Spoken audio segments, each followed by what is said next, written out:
So I have a little bit of breaking news for you. It's breaking in the sense that as I'm coming to you live now, this came out, maybe 15, 20 minutes ago.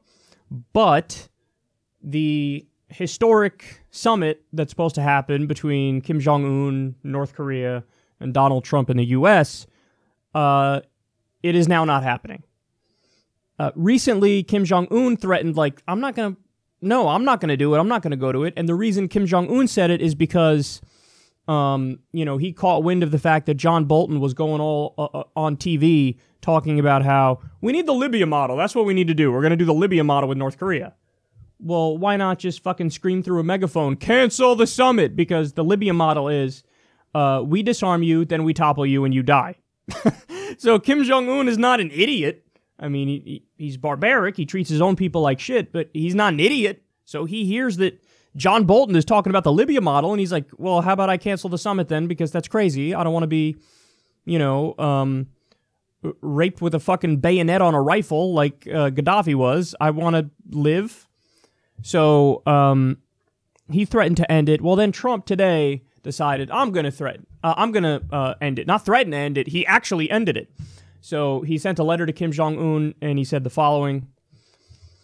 Dear Mr. Chairman, we greatly appreciate your time, patience, and effort with respect to our recent negotiations and discussions relative to a summit long sought by both parties, which was scheduled to take place on June 12th in Singapore.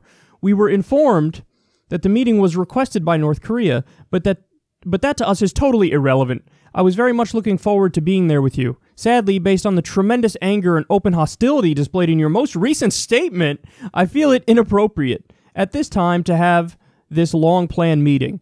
Therefore, please let this letter serve to represent that the Singapore summit, for the good of both parties, but to the detriment of the world, will not take place. You talk about your nuclear capabilities, but ours are so massive and powerful that I pray to God they will never have to be used. Nice veiled threat. I felt a wonderful dialogue was building up between you and me, and ultimately, it is only the dialogue that matters. Someday, I look very much forward to meeting you. In the meantime, I want to thank you for the release of the hostages who are now home with their families. That was a beautiful gesture and was very much appreciated.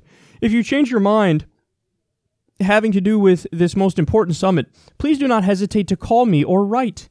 The world, and North Korea in particular, has lost a great opportunity for lasting peace and great prosperity and wealth. The missed opportunity is a truly sad moment in history. So listen, man, this is something when this news broke that they were going to have the summit, one of the things I said in my commentary was, this thing is on such shaky ground because I think it's based on a falsehood.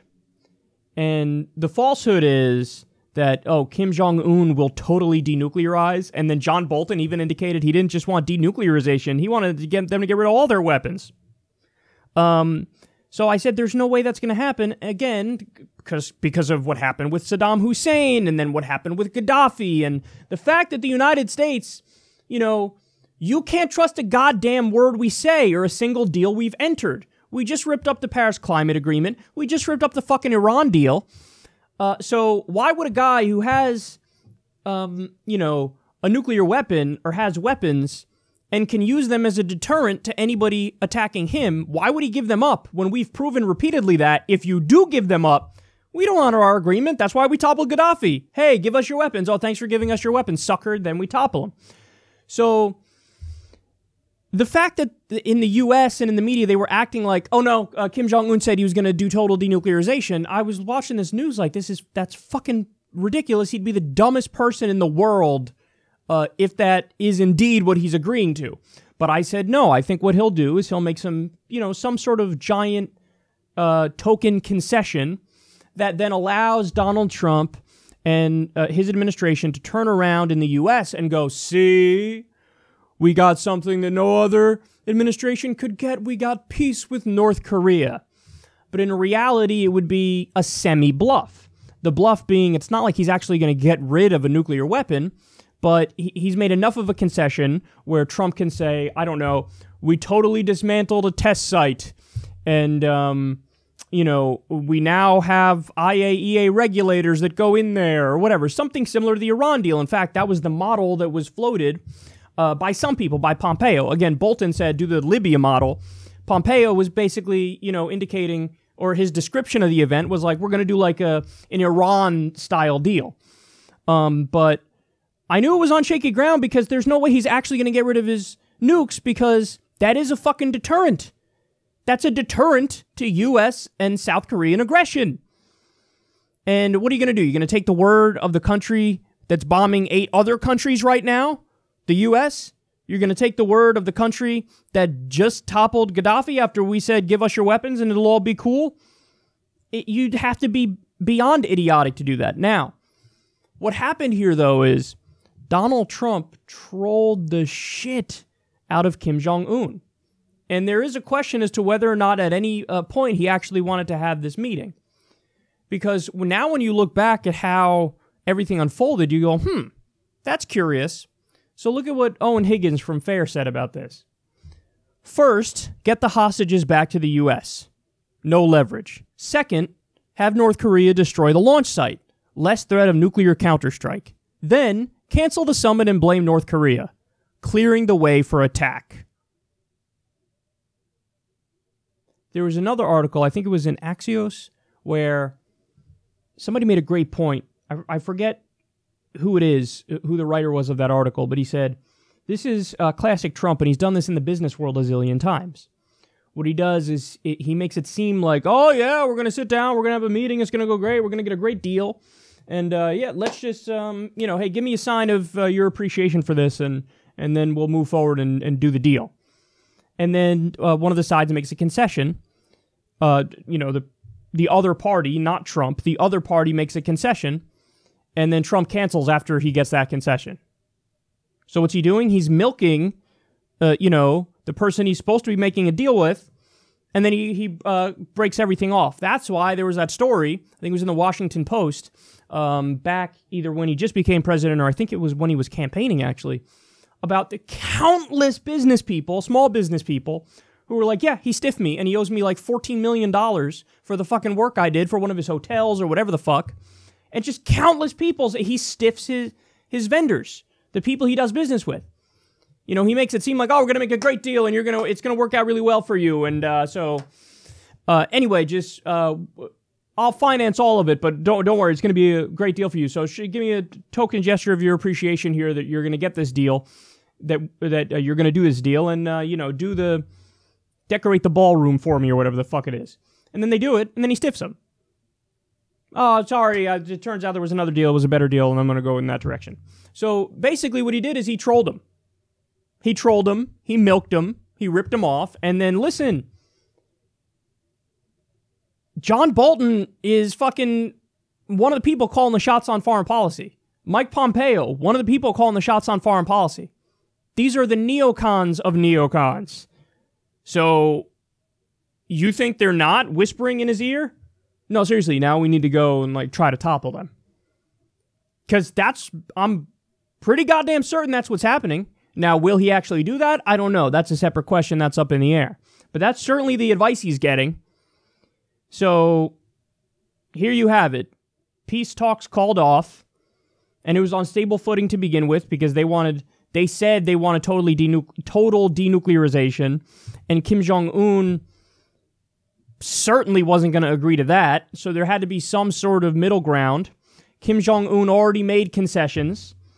And then they just, take whatever Kim Jong-un gave, call it off, and show yet again for the 9,312th time. You can't trust a goddamn word the U.S. says, man.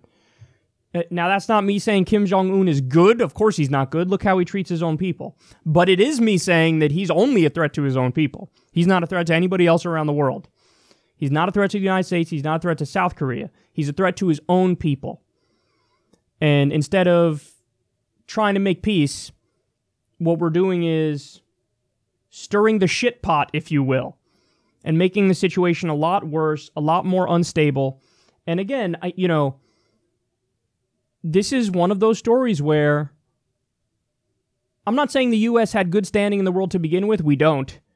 But this makes it a hell of a lot worse. Because at virtually every deal that we've gotten in, no matter what the issue is, we fuck it up, or this administration has fucked it up. That's not saying Obama was good because he wasn't, but when you pull out of the Iran deal, when you pull out of the Paris Climate Agreement, when you commit to peace talks and then pull out after they already make concessions and give you something, you're just acting like a fucking rogue state, because you are a rogue state. And nobody's going to trust you, nobody's going to want to work with you about any other issue ever, because you're showing how fundamentally dishonest you are.